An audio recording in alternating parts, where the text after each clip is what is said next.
Welcome to Fast Chats, presented by The Bomb Hole.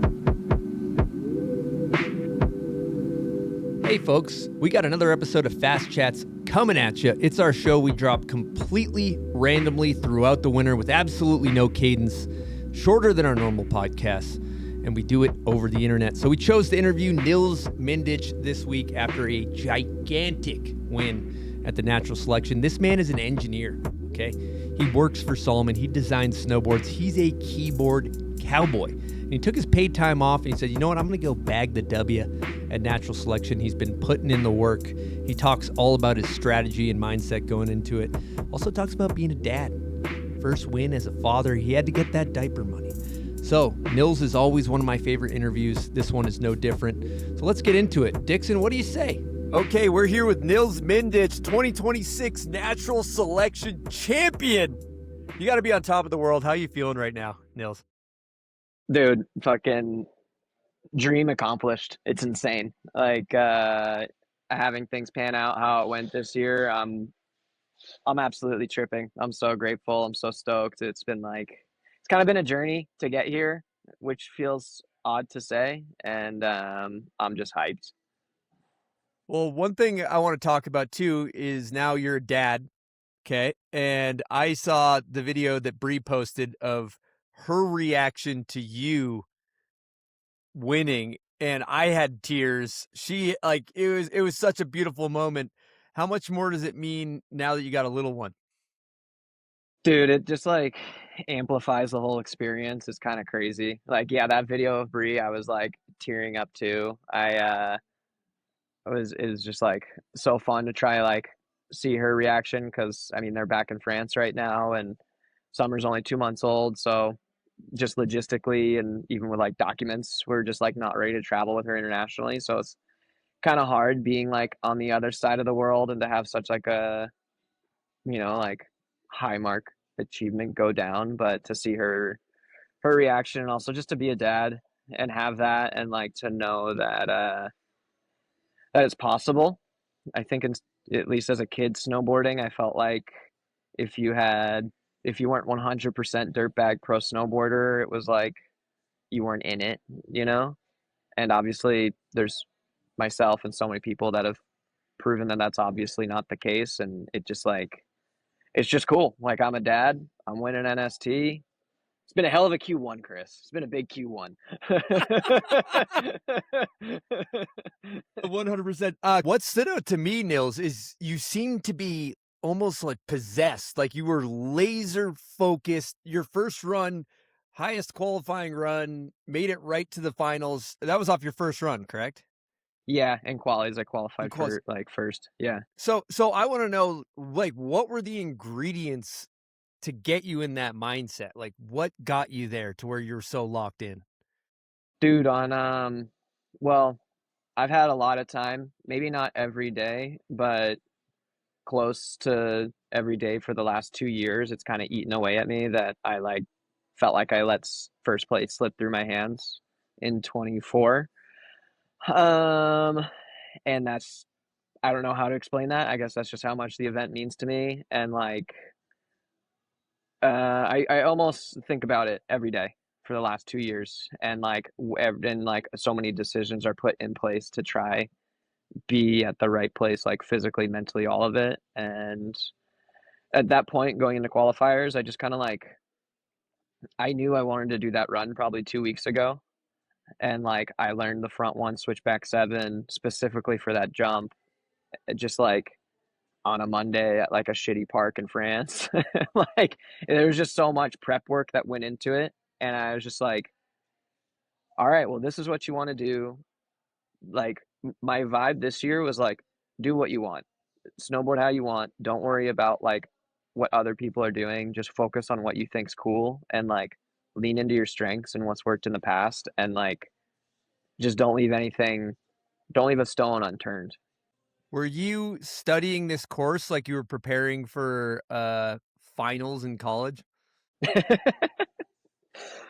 I wasn't doing flashcards or anything like that, but I definitely was thinking about it, that's for sure. And honestly, it's a benefit that like it's now been this was my third year on the course. So I felt pretty confident knowing just like, I think the pacing and like the rate that everything goes down, like how fast a run is and knowing you're like where the fuck you are, can throw off riders. And I feel like I've kind of gotten through that. And just like, I really honestly didn't review the face a whole ton. I like picked out like two things. I mean, I honestly maybe spent like 10 minutes even thinking about it, where I was just like, all right, that jumps there. This is what I'm going to do. That's my first run. Let's go. Like, let's move on from there. Damn, Nils. I would have thought we would have had spreadsheets going, flashcards, maybe a VR headset. Like, I thought you would have gone. Yeah, like full like prep mode. No, I just like, I kind of just, I just wasn't seeing anything else popping out that was getting me more stoked than what I already had in mind. And I just didn't want myself to get like distracted and in my head. And I was just like, I have a good idea of what I think is sick. Let's start there. And let's like, just like, if I do that, pretty much there was that trick was like, that's what I wanted to do at this contest. And I was like, even if you do that, land that, and don't make it through, you'll be able to look back at this year and say, like, I did that trick. So at that point, that's all I was really thinking about. Just like hyper focused on one thing, one moment at a time, and not trying to get in my head about the whole process. Incredible. Unlike very uncharacteristic of you without the lack of data happening. Well, I know if I recall a few years ago, you watched a war movie, maybe Platoon, something to get fired up. Did we have a routine the night before? Did we watch Scarface or anything? Dude, honestly, again, the whole vibe shifted this year. I don't know. Maybe it's being a father, Chris. You might understand. But, like, dude, I was just like, previous years, I was more scared of just all of it, and I like needed to kind of match that energy with aggression, and like, which works great in a lot of situations. So yeah, I watched Fury last year, and then I watched Inglorious Bastards the year before that. So just kind of like aggro movies. This year I put on Wolf of Wall Street, you know. I thought that was like a pretty good vibe of just like, let's do this, fuck it. And my whole like, I always listen to like music. Um and my like playlist was completely different this year. Like 2 weeks ago I was hitting Primus and like System of a Down and shit like that pretty hard. And then when I made it to finals, I was just like, kind of the mantra I had in my mind the night before was like, I get to snowboard how I want. Is like what I just kept like telling myself. I was like, I get to do what I want. I'm snowboarding for me. Who am I? What does that look like? Just be true to yourself. What do you think's cool? And stick to that. And my whole playlist was like 70s, 80s, like boogie feel good. Like I was bumping, there was a speaker up top and I was bumping It's All Coming Back to Me Now by Celine Dion. Like just had these like empowering, like everything's gonna go exactly how it should tunes. And it was just like I had Bonnie M's Sunny playing at the bottom. So it was just like good vibes. And it just like kind of helped me stay a little bit like happier. But I was for sure still pretty fucking laser focused looking back at it. Like, there's no avoiding that. Mm-hmm. Man, it was really fun to watch. I think it was a little bit probably more fun for Sage on finals day. Kind of sidebar. I texted Sage right before. I said, "Who you got for the win?" I'm taking Torstein. He said, "I'm taking Nils." So I have to be fully honest with you. When you were going against Torstein, I was 100% rooting against you. Well, what's your thought on the judging then, man? You got a discrepancy this year, or dude? I think the judges. We can. I think the judges actually did great. Like honestly, you know, you could make an argument on a couple of them, but at the end of the day, there wasn't any like egregious calls, in my opinion. Totally, yeah. Well, I'm sorry that you're out $100. Maybe I'll make it up. I'll make it up to you with, you know, a couple iced coffees or something, or some soda or whatever you're hitting in Utah. You know, it'll come back to you. Don't worry. when you came down and you put down that first run, though, I remember because first you went down. Did you do big air J round one? I did big air Jer round one, And and that that was was a where yeah. I kind of that one I like fell on my safety trick. Like I big air Jer fell, and I was like, cool, put something down. And essentially I was like, all right, I'll hit the ridgeline jump again. I'll just kind of like rebate my line from qualifiers, but try to one up it in other ways and play it safe in other ways. And I like historically, you'll like these data points. I've done a switchback 7 first try on that jump, a front 9 first try on that jump, a front 1 butter switchback 7 first try on that jump. And I was like, cool, let's do a front 5. Fell. And then after that, I was like, oh shit, what the fuck, Nils? And I was kind of going into that pillow tap and was like, dude, you've been telling yourself all week that it would be sick to do switchback 3 nose tap on this thing. Like, just fucking try it, see what happens. Like, it's a throwaway run, it doesn't matter. And I like did it, greased it, felt so good. And from that moment on, I was like, like I can do anything I want today. Everything I had in mind is totally doable. Like, let's do exactly whatever you want. And it was just like confidence level 100 from then on out. I can tell you from a spectator, that's what it looked like too. Like from our perspective, because like I said, I was betting against you. Tor put down a pretty damn good run in that next round, and you show up.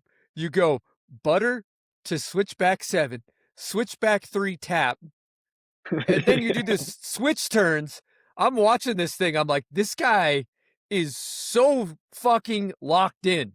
It was Dude, unreal, man. You were in the mhm. pocket. And that was like, again, each one of those runs, I kind of had that moment of like, what's the sickest thing that you think you can do? Just go do it. And that's pretty much more or less where I like got every run. And I just like kind of just kept compounding. And, I think other years you see some riders that get thrown off, and it's happened to me too, that you like maybe advancing around and you don't know what to do next. And I just kind of like every time that I got up to the top, I was like, this is my run. And I think that was like just helped me being the analyst or whatever you want to call it, like knowing what I wanted to do, and just like that's all I had to think about, and I didn't have to think about other lines or anything. Just made it like that much easier to just fucking snowboard. Dude, incredible work. Well, at that point, you were pretty much had reached peak flow state when you beat Torstein, and then you go into the final round against Bryn. Yeah. I feel like at that point, did you feel like you're like, I'm winning this thing, I got it? Well, dude, no, it like that is where I needed to like. That's where my experience in 24 really coaxed itself out, because in my mind, like what happened in 24 is I beat Travis going head to head to get into finals. And then I kind of like folded. Like I had this moment of like, well, you're getting second place anyways, like just and I like kind of lost that like focus or edge or whatever. And I've kind of just thought about that moment for over 600 days. Like um I got into there and I was like, cool, you're here again. Like, don't make the mistake you made last time. Like, put down a run and just do it. Like, make this happen. So I knew Bryn was totally capable, and I was extremely nervous riding against him because he's probably one of the more like unpredictable riders. And if you watch his riding, when he does like the free riding lines and cliffs and stuff like that, he's super consistent at like landing bolts on the cliffs. Like his cliff landings actually look probably the best out of the entire field. He's like the most centered on his board. So I felt like pretty stressed. Just wanted to focus on like getting a line down, and also not trying to play it like too safe. But even that finals run, like, okay, so Bryn kind of, he fell on his first run, and I was like, cool, just put something down. Again, I was like, the last trick I really want to do is this like Cav 7 chicken wing. Like that like Blauvelt has a really good one, Verg has a really good one, and I do a cab, and I was like, that'll be sick. I've never done that at NST. I love this trick.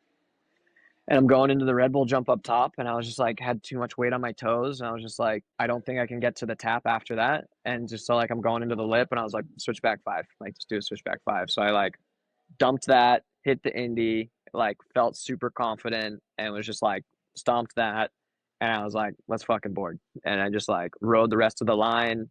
I was curious about that BMO hit, and he just told me to go slow, and I still felt like I was going so slow. And I was like, let's do a method, and still went fucking so deep, rode out of it, and I was like, cool, we got a score. Like you got a baseline now. Like, well, let's go. Dude, that switchback 5 was the feel-good trick of the entire event. There is no way that you landed that switchback 5 and you weren't absolutely feeling yourself, dude, because that I was poke just on that like, thing. yeah, the confident poke, like the stall, the landing, and I was like, that moment in was it Goodwill Hunting when he gets pissed at Robin Williams with like the example problems or something. He's like, you know how fucking easy this is? I was just like, You know how easy this is that's for me? like, This is a joke. Yeah. I had that happen where I'm like, it's a fucking 540. All right, whatever. Like, let's go. You landed, you're like, I'm him. I'm him. Dude, I don't know if did you watch the broadcast back at all? No, I haven't watched it back At yet, one point, dude. at one point they were calling Bryn Spicoli and you RoboCop. Dude, I saw Todd's he like put up something on his story where he was like Nils Mindnich yesterday, and it's just I think it's the cop from the Terminator, and he just markered in like a shitty mustache. I was like, oh god damn it. Yeah. But it was you were crazy. locked in. I was just like I was locked in, but it was like I think how I got there and just all of the layers that were behind it. Because it's just a lot of pressure.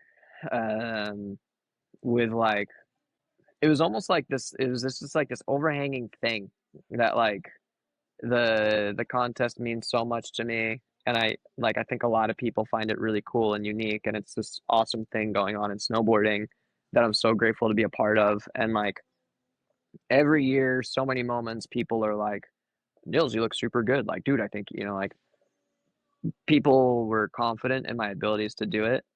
And that's been the feedback the whole time was like, pretty much everyone is like, I'm not surprised, really well deserved. And I'm like, yeah, I'm not surprised either. And like, it's just, to know it's possible and then to actually do the thing are like kind of two separate things. And just like to actually do it, it's like, I fucking did it, and now I get to like hopefully win a bunch more of them would be really sick. But like to now know that like it's possible and I am like deserving is just like so cool. 100%, dude. So much respect, and you deserve it 100%, like everybody said.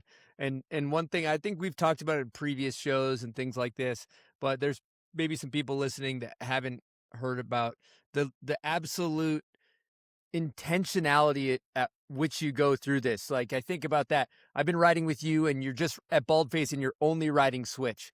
And then here comes natural selection. You're doing your switch turns. It's not like you haven't repped that. Like the butter to switchback 7. I saw you repping that on the park jump. I saw you repping that. And it's like all of these things, there's this intentionality where you take all the steps and it all culminates to this big moment and the hard work paid off. It's incredible to Dude, see.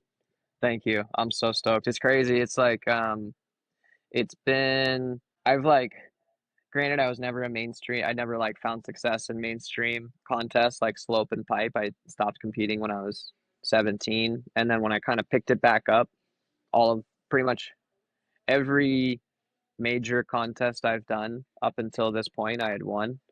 Um like Baker Bank Slalom Switch and Regular, the Freeride World Tour, obviously the most prestigious was the Baumhole Cup. That's a And fact. That's a fact. the Dirksen Derby, all these like bank slaloms and freeride comps, and like the one thing overhanging in my like contest mind, and maybe this is me kind of like Jordaning myself or something, like the game I made up in my head is like the only one left is NST. And I was like, I knew I could do it, and I was just like, it was kind of eating away at me that I was like, the idea of like I've won at least one time every contest that I've wanted to do, and like now it just like the other ones happened so fast. Like Freeride World Tour happened in the first year.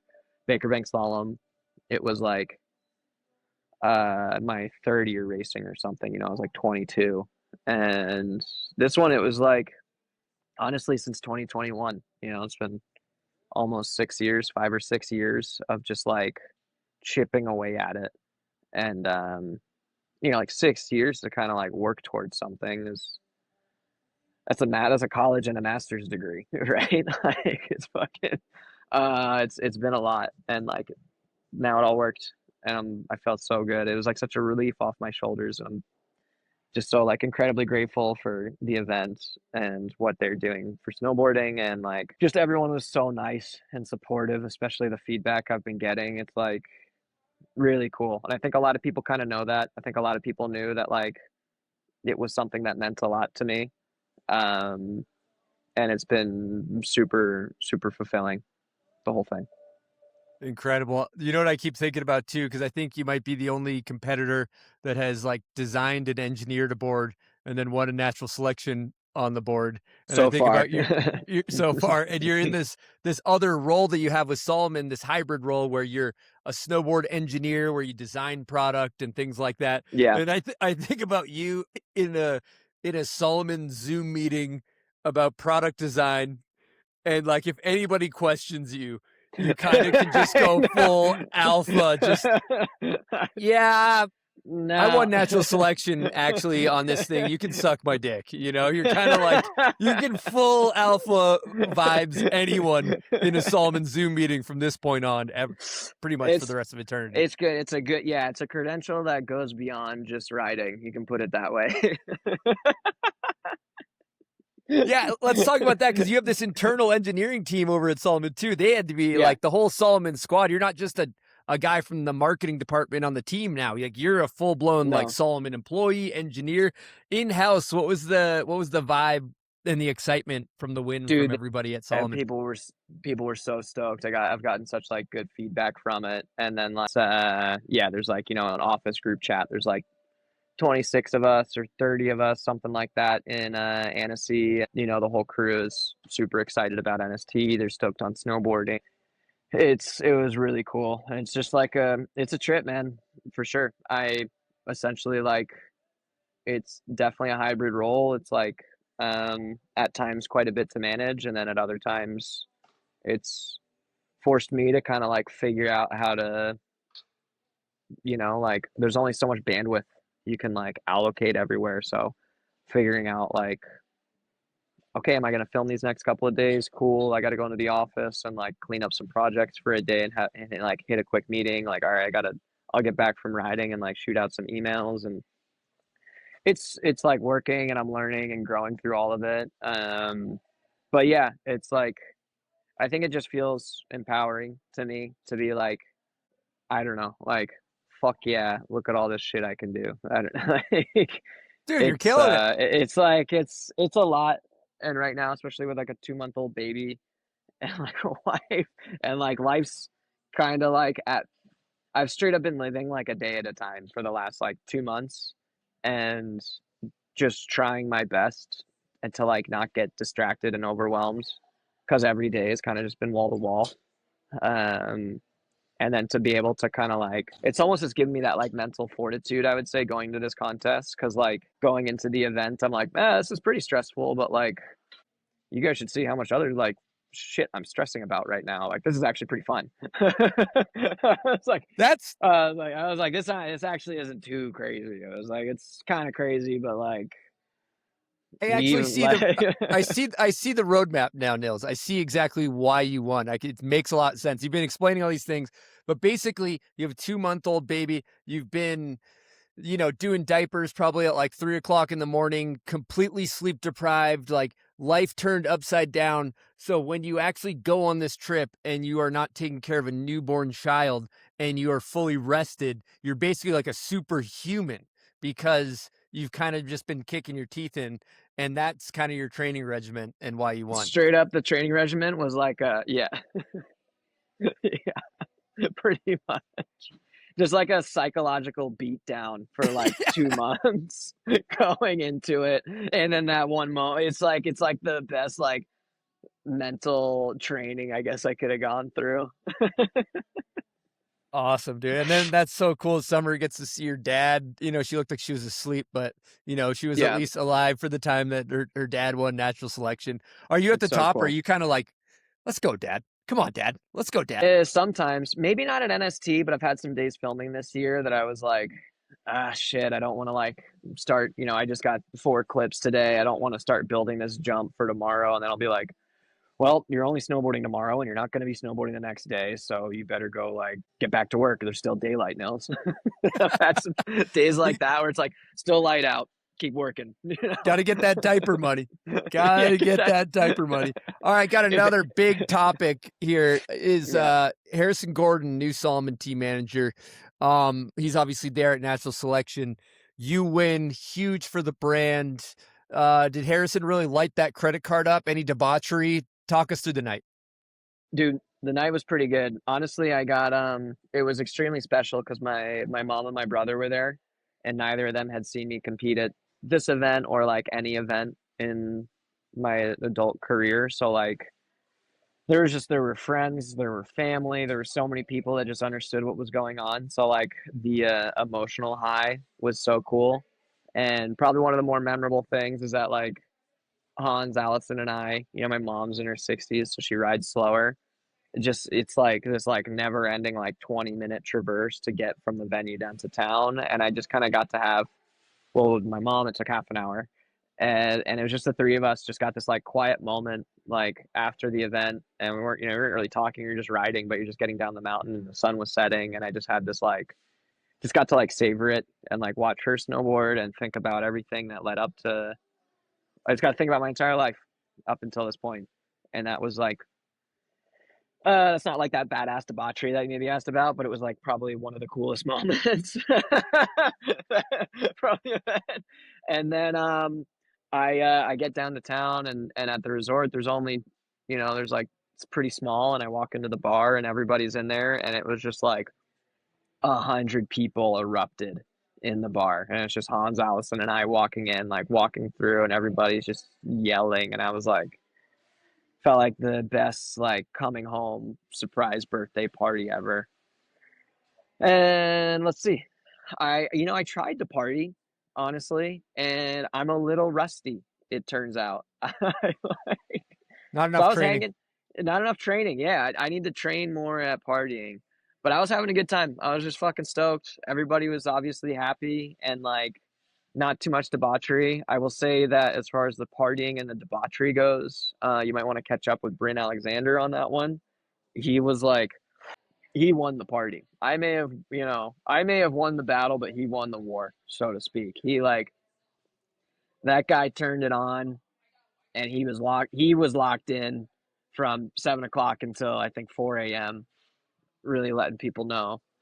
And but it was fun. You're just surrounded by so many people that you love and respect, and like a lot of good moments.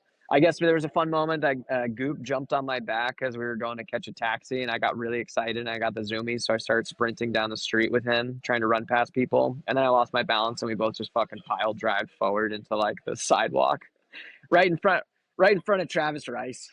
Okay, that's what we're looking for. That's the debauchery we're looking for right there. Looks There over it at is. us, and we're just like covered in dirt, and like my hands like all cut up. And he was like, "Come on, guys, I haven't even gotten him to the after party yet. Like, keep it together."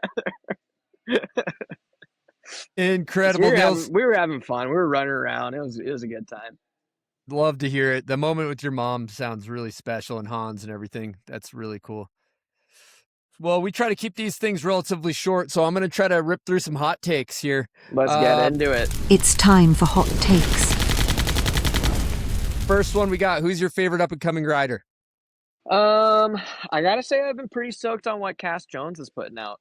Um, I'm liking the energy. I'm liking what looks to be young knees. Um, just seems like hungry, and his riding's sick, and he's got a good spread of stuff. And I just kind of haven't met him. I'm sure he's freaking cool. I mean, him and Mia both obviously are crushing it. So, yeah, I'll go Cass Jones. Good genes. Steel or powder? It took me a while to think about this one, and I'll have to go with Pow. I'll have to go with POW, Grandies. Yeah. God damn it. But I will, I will say I need steel every day that I snowboard. So without the steel, there would be no POW. Don't forget that. All right. I'm not sure Yeah. what that means. Like you're steel on your edges? Yeah, I need edges. There's steel in snowmobiles. Wouldn't happen. Yeah, inserts to keep my bindings on. Is there's steel probably somewhere in a computer that helps with the spreadsheets? Yeah, I actually have Maybe? a bulletproof steel case just so no one can take all the information that I'm cranking through with that fucking HP Z book. So there's a lot of steel. I actually have to check my computer because my HP Z book weighs so much to run all the equations for my snowboards. I can't even fly with it. How are the commands? How's your shortcut game when you get in those Dude, spreadsheets? it's not pretty. It's not pretty, but I'm getting there, a lot of room. I figured I need to focus on the riding, and then I got a solid 30 years to dial in XL. So, Okay. Who's got your favorite style ever? favorite style ever? Gigi, yeah. He just kind of like brings that like baggy, kind of swaggy energy. I mean, it was him and Nicholas, for sure. But if I had to pick the two, there's always something about Gigi that I felt he just is a little gangster. Correct me if I'm wrong. Didn't Gigi knock you out of natural selection a year or two ago?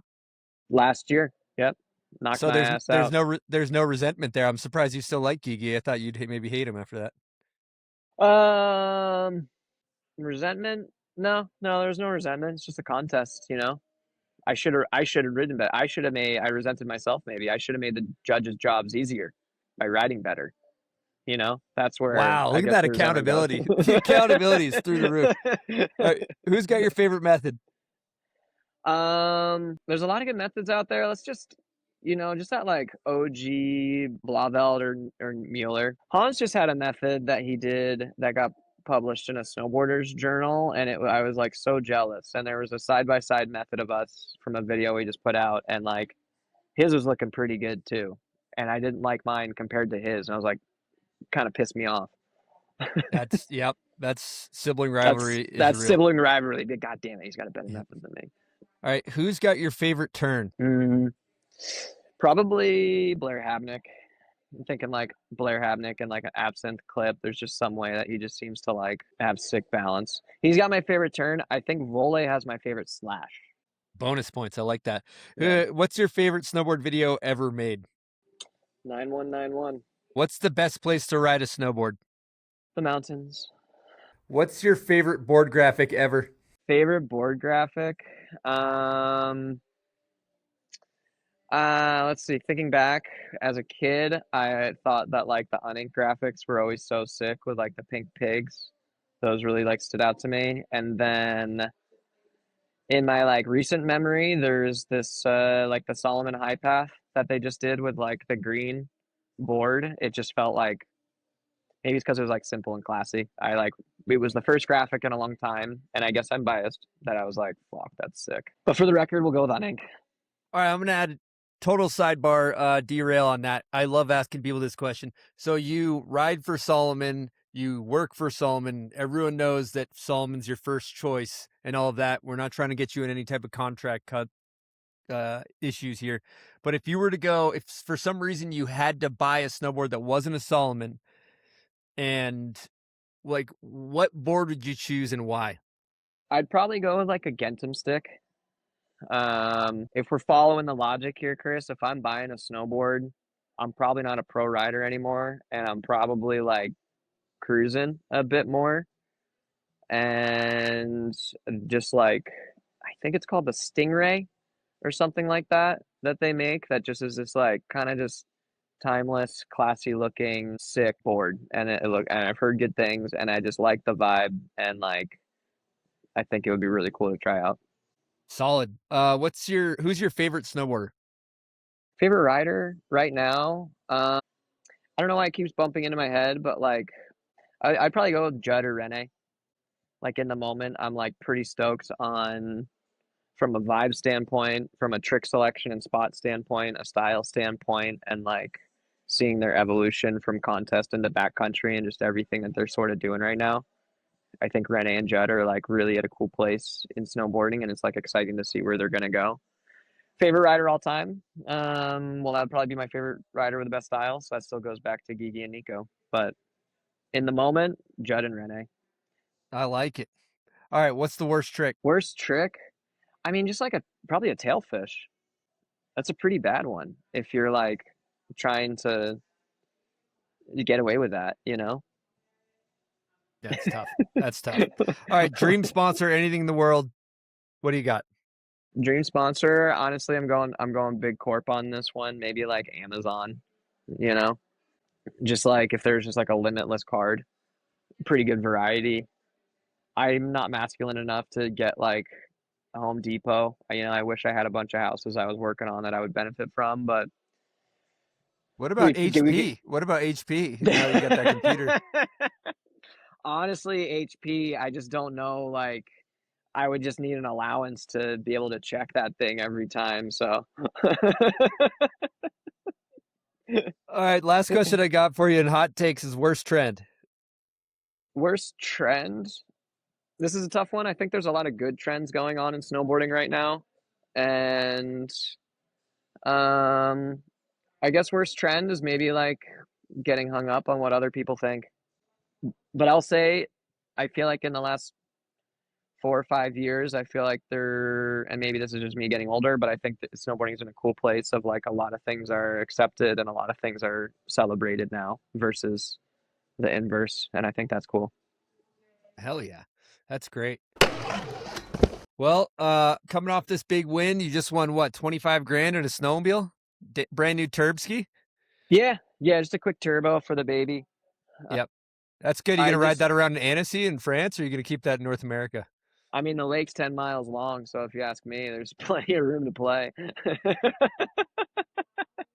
Are you going to check that turbo back to France? What's your plan with the HP in the back? See, the good news is I already know how freighting possessions across the world works, so the logistics side I'm not even worried about. It's just figuring out if it goes next to her crib or in the living room, because we only have 2 rooms in our apartment. So our apartment is on the 4th floor. So I haven't figured out that part. I might need to get a permit to close the street to crane that thing in through the bedroom. Yeah, crane it in there. Absolutely.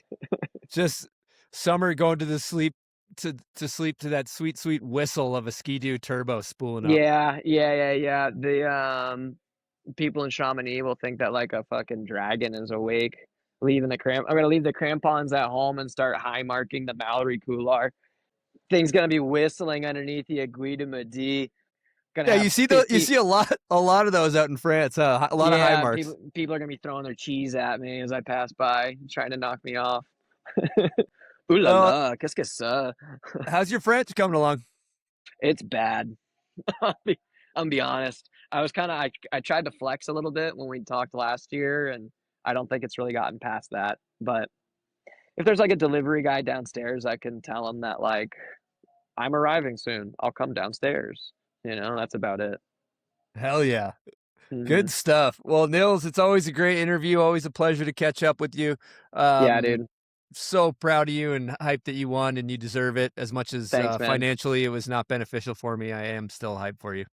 Thank you. Yeah, and that says a lot. I mean, Chris doesn't like losing money, so I really appreciate you saying that.